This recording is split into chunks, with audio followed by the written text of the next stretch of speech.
Ok. Oh les... Oh my god. Wesh. Kick it.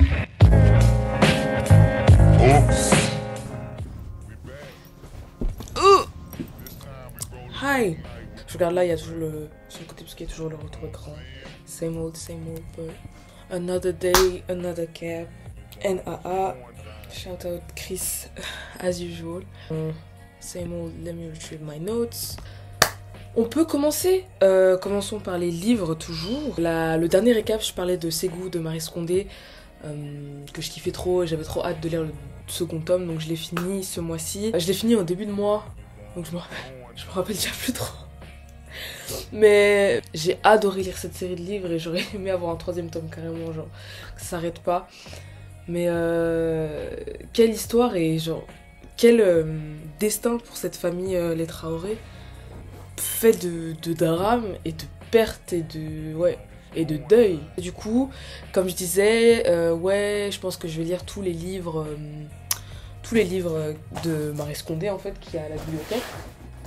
Donc dans ma bibliothèque, du coup j'ai emprunté un autre livre qui s'appelle Désirada. Voilà, c'est à l'envers. C'était une lecture assez difficile, mais je trouve que ça traite assez bien des liens mère-fille. Et aussi, ça déconstruit bien, ce livre il déconstruit bien ce truc de dire l'instinct maternel, non, ça n'existe pas. Enfin, on sait que c'est une construction, mais je trouve que là ça le montre très bien. Bon, d'une part parce que une des protagonistes, la mère d'une des protagonistes principales a eu sa fille de manière non désirée, donc forcément c'est difficile d'avoir l'instinct maternel quand c'est un enfant que tu voulais pas et qui a été conçu dans des circonstances assez violentes. Donc voilà, mais je trouve que quand même c'est un super livre qui sur 3 générations aussi. Elle aime bien ces trucs transgénérationnels, mais on a la grand-mère, la mère, une tante et la plus petite, la fille. Et on suit leur relation entre elles et tout. À la Guadeloupe, ça se passe, en Guadeloupe, entre la Guadeloupe et la France métropolitaine. C'est un super livre, mais assez dur, je trouvais assez difficile. Et on n'est pas satisfait à la fin. Et, which is good, genre vraiment. Mais c'est difficile. Mais j'ai beaucoup aimé. Franchement, ça se lit super vite. Bon, après, il est big et tout. Ça change de ses goûts. Là, il y a des marges, là, c'est écrit gros. L'état du livre. L'état du livre, je l'ai récupéré comme ça, c'est pas mal. But, yeah. Good book. Good book. J'ai une copine à moi qui a sorti un fanzine. Non mais chaque édition de cette vidéo, ça va être un nouveau fanzine d'un pote ou d'une pote. C'est un fanzine sur New York. Trop chou, il est trop beau. Il y avait quelques prints avec et tout, enfin magnifique. Ouais. Non, she did her thing. Vraiment. Comment c'est beau. Ouais, du coup, petit fanzine, trop mimi. Elle m'a raconté un peu le processus pour l'imprimer et tout. C'était compliqué, donc vraiment encore plus bravo à elle pour avoir tenu et finalement l'avoir sorti.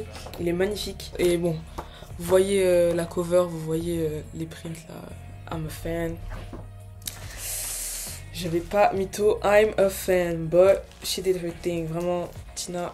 Six Mangoes sur Instagram. Franchement, t'as snap de ouf.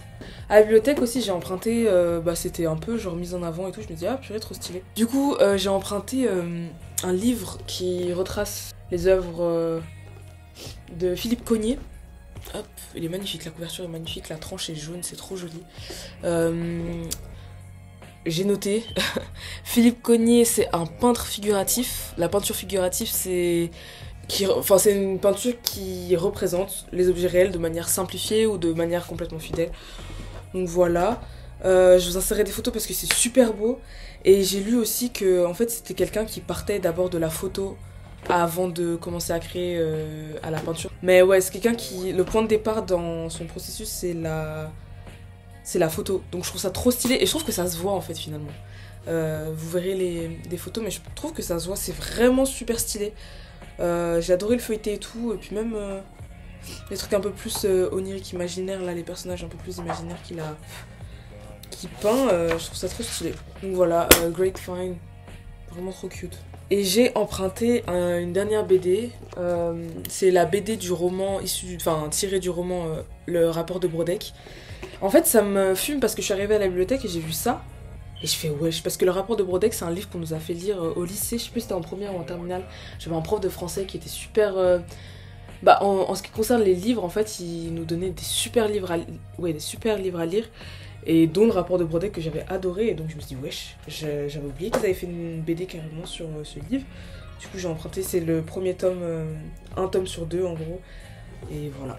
Les dessins sont super beaux, vous verrez, je vais vous mettre une petite vidéo plus close-up et tout. Ça c'est à peu près tout pour les livres je crois.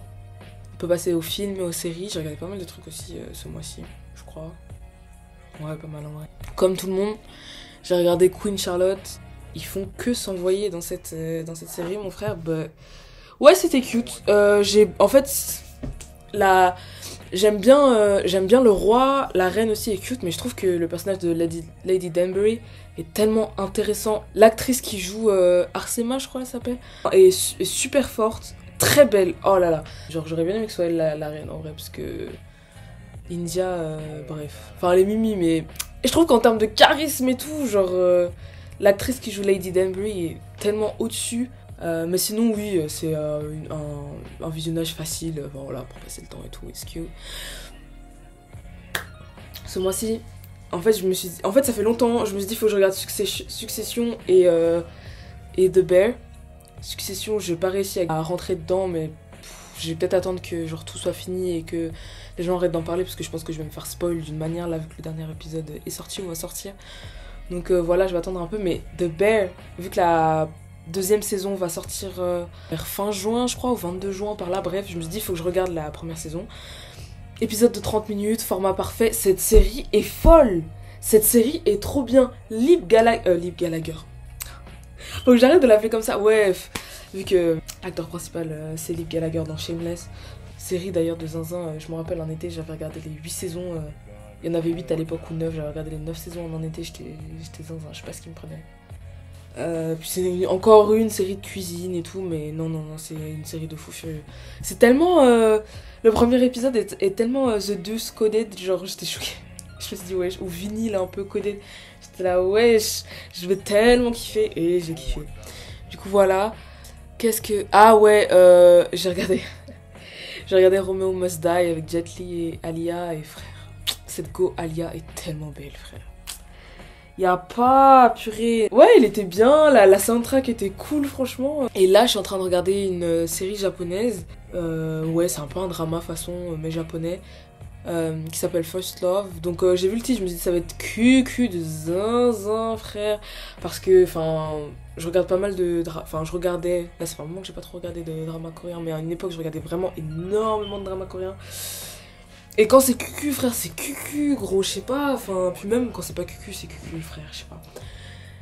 Je parle comme si je hate-watchais tous les dramas que j'ai regardés, il y a beaucoup de dramas que j'ai énormément appréciés, mais il y a un côté un peu niais, genre, qui est super chiant parfois. Je me suis dit, ah, ça va être encore un truc comme ça, mais j'avais rien à regarder, du coup j'ai commencé, et c'est une dinguerie, enfin, c'est trop mimi. C'est pas cucu, c'est mimi, et je sais pas, genre, par exemple, le fils d'une des protagonistes, il fait de la musique et genre je sais pas, genre la musique qu'il fait, enfin c'est grave du Nujabes, enfin tu vois, enfin je sais pas, c'est des trucs comme ça, des références comme ça.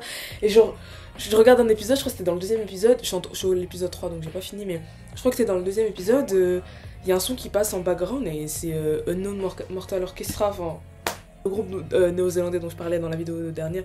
Donc c'est des trucs comme ça, je me dis ah putain c'est cool et tout, puis juste l'histoire elle est mimi. Du coup voilà, I think that's it for les films et les séries. Exposition, j'en ai fait moins ce mois-ci, j'en ai fait une au MEX, au musée d'ethnographie de Genève, qui s'appelle Être ensemble, et je vais vous lire l'abstract très rapidement. C'est dit, dans son exposition Être ensemble, le MEG questionne de manière originale les relations entre les êtres humains et la nature. Peut-on communiquer et se comprendre entre espèces différentes? Pour essayer de répondre à cette question, le MEG présente 6 relations particulières qui se sont nouées entre des humains, des végétaux et des animaux. Donc en gros, dans cette expo, il y avait des portraits, photos de personnes et puis des photos d'animaux, voilà, où ils présentaient un peu la relation qu'il y avait entre les deux. Il y avait un point historique aussi, le rôle des animaux dans les textes religieux. Il y avait surtout, je pense que ça c'est le point culminant un peu de l'expo, parce que bon, l'expo a été elle était cool, mais voilà, sans plus, enfin, j'ai pas adoré, mais il y a une installation, et c'est la dernière installation qu'on voit quand on avance dans l'expo. C'est un enchevêtrement de racines. On aurait dit que c'était imprimé à l'imprimante 3D.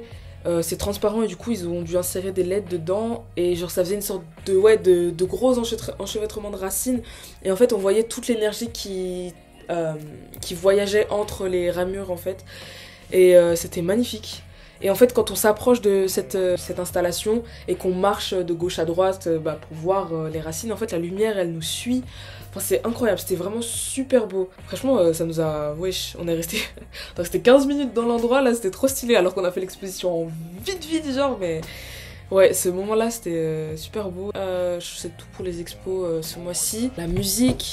Tara, elle a remis Starflow sur les plateformes, donc j'ai réécouté l'album et ça m'a débloqué plein de souvenirs et tout, putain j'avais trop kiffé.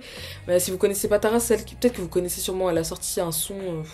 peut-être en 2015 ou en 2016, je sais plus, peut-être avant même, qui s'appelait Touareg Shoti. Ouais, Touareg Shoti, et ça a fait pas mal de bruit sur SoundCloud à l'époque, j'aurais fait 1 million d'écoutes et tout, et comme ça, genre. Cette go est trop chaud, mais il me semblait qu'elle avait dit qu'elle arrêtait la musique. Donc apparemment, elle a pas arrêté, genre si elle remet sur les plateformes, c'est cool. Moi, ça me va.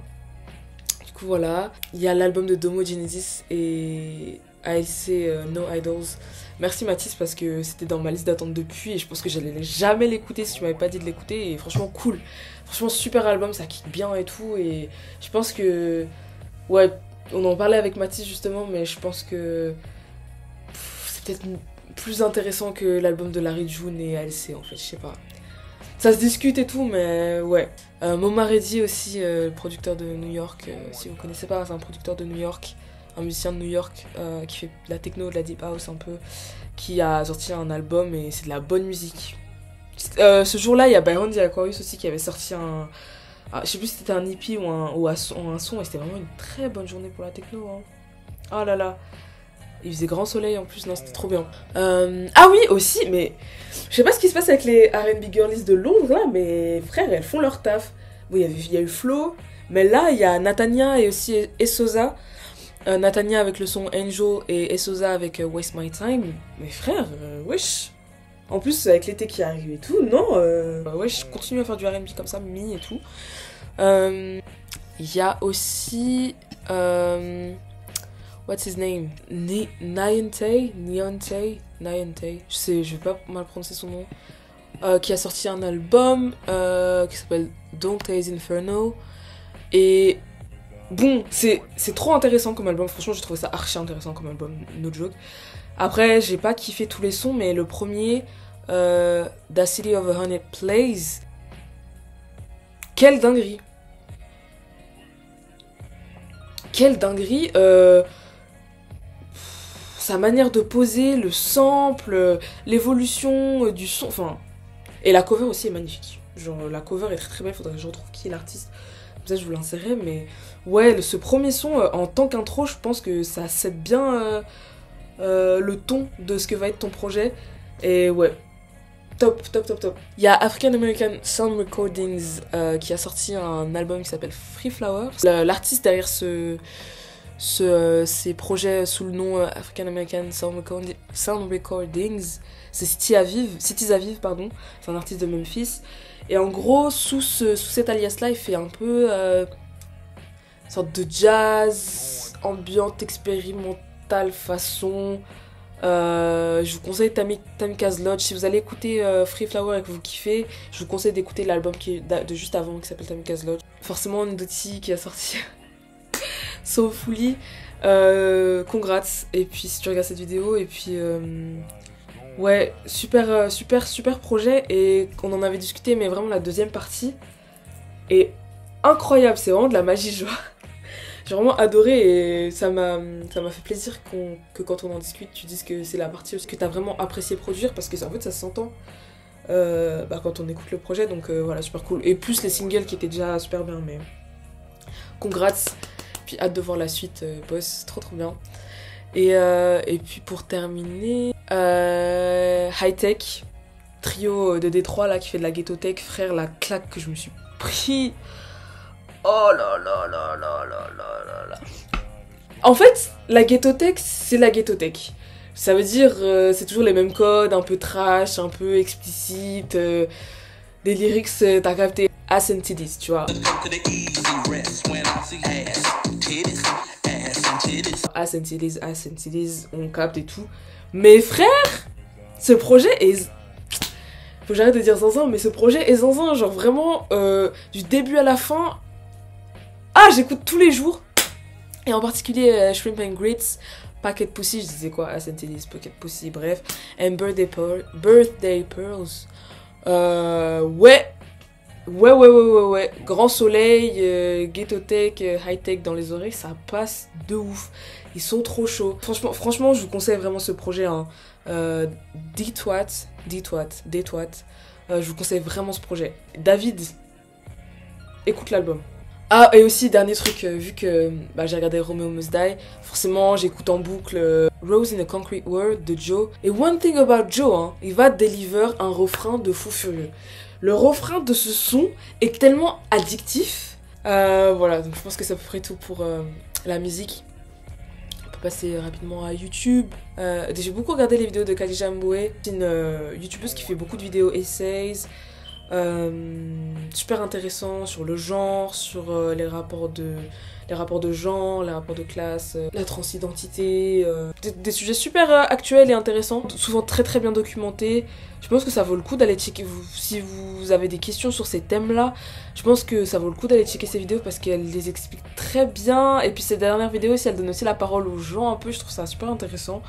Donc voilà, je pense que si vous avez la patience, je sais pas, de regarder une petite vidéo de 30 minutes, ou un peu plus, je pense que ça vaut le coup de regarder ces vidéos. Je regardais là les vidéos de Cory Kenshin, frère. Merci Clara d'ailleurs, c'est grâce à toi que je l'ai connu. Ce boog est addictif. En fait, il est tellement gentil, genre, il est tellement drôle et nice que, ouais, tu peux pas ne pas... Une fois que t'as commencé à regarder ses vidéos, tu peux pas arrêter de regarder ses vidéos. Je trouve que c'est trop mimi. C'est un YouTuber gaming, je pense que tout le monde le connaît en vrai. Il a tellement d'abonnés. Toujours Damon Dominique aussi. Petit vlog à Dubaï, là, super bien. Et aussi à San Pellegrino. Enfin, ouais, toujours ce contenu vlog, voyage un peu décalé, super montage. Et juste l'esprit critique partout où il part, je trouve ça vraiment appréciable. Et donc c'est pour ça que c'est vraiment un de mes youtubeurs préférés, j'adore son contenu.